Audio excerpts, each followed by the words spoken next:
অর্থ পাচার ঠেকাতে বিদেশি প্রতিষ্ঠানের ওপর বাড়তে পারে কর। ব্যবসায়ী সংগঠনের সাথে প্রাক বাজেট আলোচনায় কথা বলেন এনবিআর চেয়ারম্যান। তিনি জানান, তামাক, অ্যালকোহল এবং কোমল পানীয়ের ওপর কমবে না কর। আর নতুন অর্থবছর থেকে আগাম কর সরাসরি গ্রাহকের ব্যাংক অ্যাকাউন্টে রিফান্ড হবে।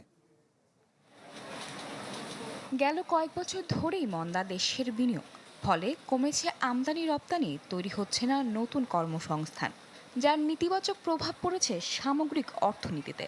বিষয়গুলো উঠে এসেছে রোববার এনবিআর এর বাজেট আলোচনাতেও। অ্যামজামের পক্ষ থেকে বলা হয়, কোম্পানির বার্ষিক লেনদেনের ওপর নির্ধারিত 1% কর হার কমাতে হবে।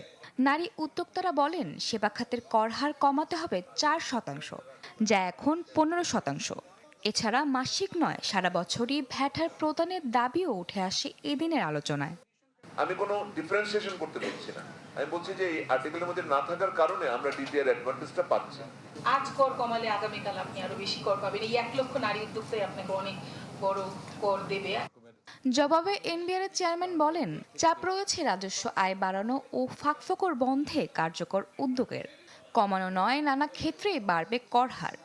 থেকে টার্গেট থাকে আমরা কিভাবে রেভিনিউ কালেকশন বাড়াবো, কারণ দেশের যে দেশি ঋণ, বৈদেশিক ঋণ এগুলো পরিশোধ করতে হবে।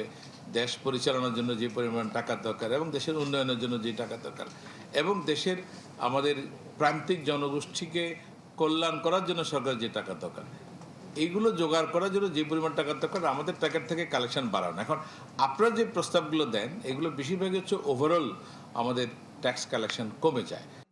এনবিআর এর চেয়ারম্যান বলেন, জনস্বাস্থ্য বিবেচনায় কমবে না তামাক, অ্যালকোহল ও কোমল পানীয় প্রতিষ্ঠানের কর হার। জানান, নতুন অর্থবছর থেকে আগাম কর সরকারি গ্রাহকের ব্যাংক অ্যাকাউন্টে রিফান্ড হবে। সুইটেন বেভারেজ, তারপরে আমাদের টোবাকো, অ্যালকোহল এগুলোকে ডিসকারেজ করার জন্য বিভিন্ন জায়গায়, বিশেষ করে WHO থেকে অনেক বড় বড় প্রেশার থাকে।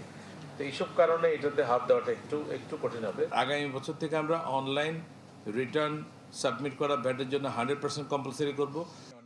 ক্যাশলেস লেনদেন সহ ব্যবসা বান্ধব কর কাঠামো নিশ্চিতের নানা পদক্ষেপও তুলে ধরেন এনবিআর এর চেয়ারম্যান। আইন কানুন বিধিবিধান দরকার, আমরা সব করব। প্রিয়তি খান, চ্যানেল 24।